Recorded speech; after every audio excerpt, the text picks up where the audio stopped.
India और Canada की जो जंग है उसके अंदर एक बहुत बड़ा मकाम ये आया है कि इंडिया ने 10 अक्टूबर का टाइम कनाडा को दे दिया है कि अपने 41 डिप्लोमेट्स को कहो कि इंडिया से बाहर निकल जाएं, और इस वक्त जो है इंडिया ने इतने बड़े मुल्क कनाडा को दबोच लिया है। आज एक फाइनेंशियल टाइम्स की रिपोर्ट आई है जिसमें उन्होंने कहा है कि जी 10 अक्टूबर का हम आपको वक्त देते हैं और आप अपने जो 41 डिप्लोमेट हैं उनको यहाँ से निकालें। ये बहुत बड़ी डेवलपमेंट है। उसकी वजह ये है जो मैं समझता हूँ कि कनाडा का साथ वेस्टर्न ममालिक ने नहीं अपने तो तभी तो आज तक इंडिया कहता है ना कि पाकिस्तान ने इंडिया कश्मीर पे कब्जा किया।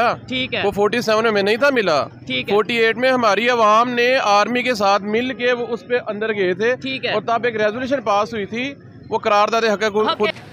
देखें, अब इंडिया जो है वो नॉर्मल मुल्क नहीं रहा। अच्छा, आप सोचेंगे वो क्यों? क्योंकि वो दुनिया की चौथी बड़ी इकोनॉमिकली पावर बन चुका है। ठीक है। अगली बात रहेगी, इंडिया जमहूरियत के एतबार से दुनिया का 1 नंबर पे मुल्क है। ठीक है। जहाँ पे आज तक किसी फौजी आमर ने शब खून नहीं मारा। ठीक हो गया। मार्शल लॉ नाम की चीज़ नहीं आई। ठीक है। अब वो बुनियादी हकूक़ जब खालिस्तान के या देश के जो मेंबर हैं या जो सिख कम्युनिटी है उनको बेसिक हकूक़ दे रहा है, उनके फंडामेंटल राइट्स पूरे हैं, उसके बावजूद वो अगर फील करते हैं मजहबी इंतहा पसंदी की बुनियाद पे। इनमें से अमेरिका ने भी साथ नहीं दिया, जर्मनी ने भी नहीं दिया, चाइना ने तो वैसे नहीं देना था, जापान खामोश रहा, रशिया का तुक नहीं बनता था, ये सारे, और उसके बाद बरतानिया, ऑस्ट्रेलिया, सारे के सारे खामोश रहे।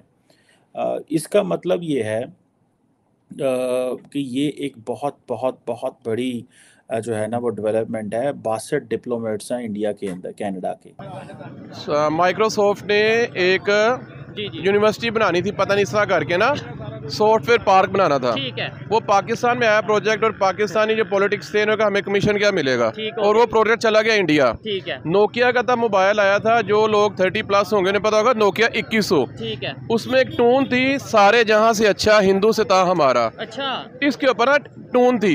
तो मैंने तब सोचा यार कि ये इसका कोई जो डेवलपर है, इंजीनियर है, वो इंडियन है। क्यों? वो पढ़े थे सॉफ्टवेयर में, हम लोग पढ़े नहीं है। हम लोग क्या, भारत ने जो कनाडा को जवाब दिया है, इससे दुनिया में ये साबित होता है कि ये नया भारत है, ये भारत की नई तस्वीर है, जहां पर भारत को दुनिया बिना सोचे समझे कुछ नहीं फाड़ सकता है। ये पहले का टाइम नहीं है कि जब चाहे अमेरिका इंडिया का कोई भी इंडिया पर सैंक्शन लगा दे, या जब चाहे इंडिया को किसी भी बात मनवा ले। अब ये भारत की एक स्वतंत्र नीति है, इससे तभी प्रभावित होगी जब इंडिया का खुद का स्वार्थ होगा, यानी कि जहां इंडिया का फायदा नहीं होगा वहां इंडिया नहीं जाएगी, और उस किसी भी विदेश नीति में दूसरे देश में हस्तक्षेप तब तक नहीं करेगी जब तक कि इंडिया का खुद का फायदा नहीं होगा। ट्रूडो ने भी क्या किया था, हल्के में ले लिया था भारत को, पहले समझ लिया था कि ये इंडिया को कुछ भी मरवा सकते हैं, जो चाहे कर दे। लेकिन ट्रूडो को ये पता चल गया, और साथ में कनाडा के, कि भारत जैसे बड़े देश से इन्होंने पंगा किस तरह से ले लिया है।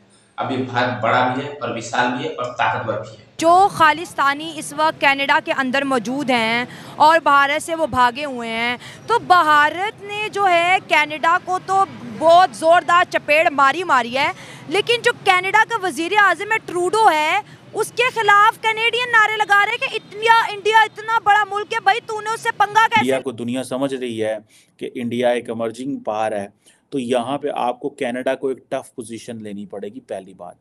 दूसरी बात ये है कि उन्होंने पिछले कुछ अर्से में एक चीज़ तो ये की है कि नरेंद्र मोदी इस पर बात नहीं करते, दूसरी बात।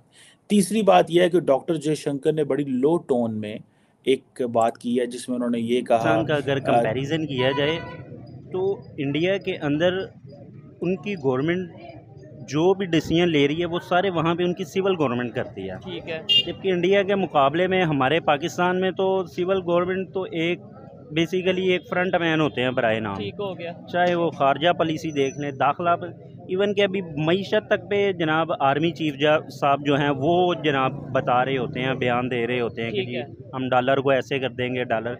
असल में छोटी सी बात यह है कि हमारे यहाँ आम आदमी को डॉलर, पेट्रोल, IMF इसके इर्द गिर्द बहुत ज़्यादा बिला वजह ही घुमा के रखते हैं। पाकिस्तान को लेकर भारत और कनाडा के बीच में पिछले दिनों से जो कुछ हो रहा है, इससे दुनिया के देश को भी बहुत सबक मिल गया है।